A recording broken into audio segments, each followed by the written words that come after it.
안녕하세요.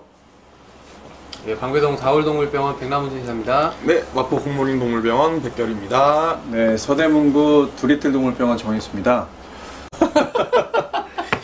구토 색깔에 대해서 한번 얘기를 해볼게요. 그러면 일단 가장 흔한 색깔이 사실은 흰색 아니면 노란색 이 두 가지예요. 이 두 가지가 제일 흔한데 이 두 가지는 아까 얘기한 것처럼 대부분은 사실은 별게 아닐 가능성이 사실은 좀 높아요, 그죠? 근데 그러나 그 말씀을 쉽게 못 드리겠어요. 그렇죠. 네. 그러나 쉽게 말씀드리기 어려운데 일단 하얀색 구토 같은 경우에는 보통 이제 위가 자극이 돼가지고 빈 속에서 그냥 토하는 경우가 많고, 노란색 같은 경우에도 위액이 나오는 경우가 그러니까 그런 애들 보면은 되게 집에 애기물로 보면 밥도 되게 잘 안 먹고 예민하고 그렇죠. 예민한 애들 자꾸 좀 예민한 엄살심하고 좀 그런 친구들이 많잖아요. 또 그런 경우들 있죠. 아침 6시에 꼭 한 번씩 토하더라. 맞아. 전날 몇 시에 먹었어요? 7시요. 공복이 너무 길어지네. 네, 공복시간이 길어서 사료줘도 잘 안 먹고 이렇게. 그러면은 지금 하얀 구토, 노란 구토, 가장 위험한 구토 색깔은 당연히 빨간색이죠. 빨간색. 그죠? 근데 그런 경우들이 있었어요. 애인데 한 5개월, 6개월 피 토한다고. 5, 6개월인가? 피를 엄청 토한다고. 많이 아마 겪으셨겠죠. 와서 보면은 유치 빠져가지고 낼름낼름 하다가 그거 조금 이렇게 불편하니까 웩 하고 토해버렸는데 피가 섞여 있어. 보전이 보시기에는 피가 섞여 있으니까 그렇죠. 그런 경우들이 있었어요. 저 같은 경우에는 이제 너무 자극이 돼서 이제 잦은 구토를 하다 보면 식도나 위쪽에 이제 어떤 혈관이 파열돼서 혈액이 섞여 나와서 분홍색 내지는 빨간색으로 나오는 경우가 있는데 그게 무섭죠. 그거 굉장히 무서워요. 근데 그게 이제 출혈 자체가 이제 어느 정도 심한지부터 해서 이제 뭐 중독이나 이런 여러 가지 가능성이 시작하기 때문에 이제 아직까지는 뭐 크게 위험한 아이는 없었는데 상당히 좀 그게 이제 위험한 색깔이라서 그죠? 네. 심도에는 검사가 좀 필요할 수 있어요. 제일 위험한 색깔은 사실은 빨간색. 그렇죠. 무섭죠, 저희도. 피 섞여 있는 거. 사람이 만약에 피토를 했다 그러면 그거는 어마어마하게. 전 자주 술 많이 먹고. 요새 좀 덜하는데 이제는 좀 자제할 때가 자제하죠. 그만큼 안 먹고 20대 때는 많이 했어요. 그러니까 해산물에 좀 약하거든요, 제가. 어쨌든 이게 피토가 나오면 그거는 굉장히 좀 위급한 상황이다. 좀 걱정하게 돼요. 그렇죠. 갈색 구토는 그러면은 어떨 때 보통 하죠? 보통은 이제 음식물이 섞여가지고 소화되고 어느 정도 일반적으로 사료 색깔 같은 섞여서 그러니까 위에 보통 소화가 잘 안 돼가지고 음식물이 이렇게 저류가 돼 있다가 이제 그걸 토할 때 보통 이제 갈색 구토를 하는 경우가 많이 있고, 녹색 녹색도 별로 안 좋죠. 그렇죠. 녹색 구토는 언제 하죠 보통? 고양이 녹색 구토도 있나요? 고양이들도 간혹 있죠. 네. 보통 이제 담즙이 섞여서 나오는 소장 쪽에서 담즙 쥐어 짜가지고 저기 안에 깊은 뭔가 좀 폐색이 약간 의심된다든지 이제 그런 경우 좀 아주 그냥 깊은 데서 나오는. 녹색 구토는 이게 해부학적으로 녹색의 그 담즙이 나오려면 12장까지 가야 돼요. 네네네. 12장에 있는 것까지 끌어서 구토를 한다는 거니까. 그거 해봤는데 되게 써요. 저도 그건 저도 한번 해봤는데 써요. 진짜 쓴맛 텁텁하죠. 되게. 근데 그게 어쨌든 담낭이나 뭐 담독의 쪽 또는 간에 문제가 있을 때, 그래도 그럴 수 또는 우리 이제 뭐 소장이 폐색이 됐을 때 이때 이제 가능한 구토고, 그것도 조금 위험성이 높은 그렇죠. 구토죠. 저희가 좋게 보지는 못하는 또 위험성 있는 구토고. 근데 녹색 개껌 먹고도 녹색. 그러니까 아까 그 말씀드리려고 했는데 많아요. 빨간색 녹색도 그 전에 뭘 먹었는지를 꼭 보셔야 돼요. 그렇죠. 간식 같은 거 섞여서 개껌이 녹색이 되게 많아. 그리니스 그레니스 토마토 먹고 토하는 애도 봤는데 강아지들은 고양이 먹는 빨갛게 나오는 거 보고 이제 무서워가지고. 그러니까 구토 색깔을 고려할 때 일단은 먹는 것도 고려를 해야 된다. 먹은 것도 애가 뭘 먹었는지도 고려를 해야 된다. 그거고 제일 위험한 거는 빨간 구토, 녹색 구토.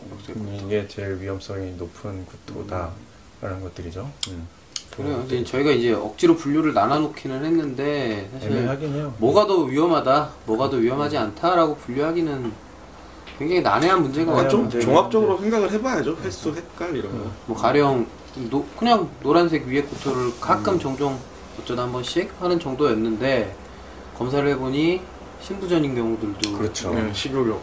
그런 경우도 있고, 저 같은 경우에도 그냥 식욕 밥 잘 먹고 괜찮았는데, 이게 아기가 나이가 한 6살, 7살 뭐 그 정도 됐는데, 구토를 일주일에 한두 번씩 하얀 거품 같은 이렇게 이제 해가지고 한 달 정도 지나가지고 이거 안 되겠다, 검사 한번 해보자 해서 검사를 했는데 위암이었어요.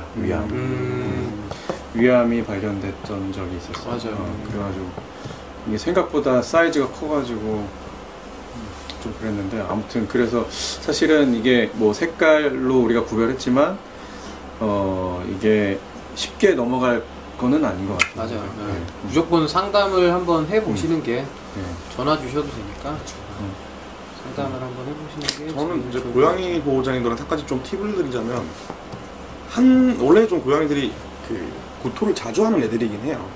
보통 이제 한 달에 한 번 정도를 정상으로 잡는데, 그렇죠. 그 안쪽 빈도로 들어오는데 장모종이라든지 단모종이든 그걸 떠나서 헤어볼 때문에 이제 걸려서 구토를 한다고 많이들 생각하시는데, 실제로 이제 구토를 하면서 그 중간중간 뭐 일주일에 한두 번씩 헤어볼이 나오는 경우도 있긴 하지만, 일장관이나 췌장 쪽에 문제가 있는 경우가 상당히 많아요. 횟수가 만약에 한 달 한 번 이상 늘어난다면 그거는 꼭 한번 검사를 받아보시는 걸 좀 추천을 드리고 싶어요. 말씀 상담을 진행을 해보시는 게. 네네네. 근데 또 생각해보면 이제 저희가 이 말씀들을 드리고 있는 이유가 요즘 위험한 상황들을 잘 대처를 할 수 있고 상담을 받아보실 수 있게 하려고 하는 거라. 그렇죠. 빨간색 나오면 일단 무조건 전화 주시거나 병원 찾아오시지 않나요? 빨간색이면 무조건 일단 병원을 찾아줘야 되는데, 이게 피가 섞여 나오는지 아닌지 이제 구별하는 방법은 사실은 보호자분들이 구별하시기 사실 좀 어려운 부분이 있고, 그냥 봐서는 몰라요. 우선은 먹는 거를 뭘 먹었는지 생각해 봐야 되고, 구토에 뭐가 섞여 나오는지, 그리고 아까 말씀하신 것처럼 입 안에 피가 나오는지, 치아가 빠져갖고 잇몸에서 입 안에 혹시 피가 나오는지 살펴보셔야 되고, 그 다음에는 진짜로 피가 뭐 고춧가루처럼 이렇게 박혀있는 점점 박혀있는 경우도 있고, 또는 뭐 이렇게 실지렁이처럼 뭐 이렇게 있는 경우도 있고, 바다 네. 지렁이처럼 그런 경우 나열하려고 보니 너무 많아. 그런 경우가 있잖아요. 구토를 했을 때 그 진료보시는 보호자분들이 도움이 될 수 있을 만한 게 뭐가 있을까요? 그러니까 좀 병원비를 덜 쓰게 할 수 있는 방법. 보호자분들 이거는 뭐 입장에서. 구토뿐만이 아니라 모든 것에서 통용되는 건 것 같아요. 우선은 그 증상 혹은 뭐 구토물, 혹은 뭐 변이면 변, 사진을 찍어갖고 오시고, 사진이나 동영상으로 무언가 먹은 게 있다, 먹고 나서 토하더라 라고 하면 그 포장지를 가지고 오시거나, 뭔가 의심되는 게 하나라도 있다면 다 말씀을 해주셔야 돼요. 그렇지, 뭐 맞아요. 보호자, 그러니까 뭐 사람도 이제 뭐 병원에 가면 자기가 실수한 걸 숨기는 경우가 많은데, 보호자님들도 뭐 예를 들어 뭐 감기약 같은 거 훔쳐 먹었다, 그래. 뭐 이런 거를 꼭 숨기는 분들 많으시거든요. 가감없이 말씀해 주셔야지 이상한 검사들을 안 하고 좀 줄여줄 수 있어요. 저희도. 우리가 혼내지는 않는데, 그러니까 아니, 엄마랑 딸이랑 오면은 저는 취조를 따로 합니다. 한 명씩 분리시켜가지고 맞아. 진실의 방. 어머니를 일단 어머니 먼저 모셔가지고 따로 싸워요 꼭. 그렇지. 먹고 있어? 뭐 따로 이렇게 고기 같은 거 이렇게 식사하시다가 좀 아니요? 따님은 아니라고 말씀하시지만 어머니는 그래서 그런 표정을 보고 있죠. 이렇게. 그렇죠. 피 빨개지는 사람이 분명 둘 중에 하나가 있어. 그 사람이 범인이야. 그렇죠. 그래서 일단은 뭘 먹었는지 다 이제 말씀해 주셔야 되고, 의심되는 거 하나라도 네. 뭐 집에 없어졌다 뭐 이런 중요하죠. 거. 그게. 굉장히 중요하니까. 그러면 저희가 뭘 먹이셨냐고 계속 이제 여쭙게 되는데, 그걸 이제 약간 기분 나빠하시는 보호자분들이 있긴 있고, 못 먹을 거 먹이는 줄 아냐고 저희가 하지만 조금이라도 진료 진단에 도움이 되려면 그렇게 이제 해야 된다는 거. 그래서 영상 찍고, 그리고 뭘 먹었는지 다 이제 말씀해 주셔야 된다. 그런 것들. 그리고 토사물이 있을 때에는 그거를 이제 뭐 그 비닐팩 같은 데 가져오시면 좀 도움은 될 수 있죠. 확실히 좋죠. 그거는 변도 마찬가지고. 자, 그 구토 색깔에 대해서도 얘기를 나눠봤고, 네. 다음번에는 그러면 뭐에 대해서 변 이야기 한번 해줘. 네. 네. 다음번에 그러면은 변에 대해서 한번 얘기를 해보겠습니다. 네. 그러면 안녕히 계세요. 네, 감사합니다. 감사합니다.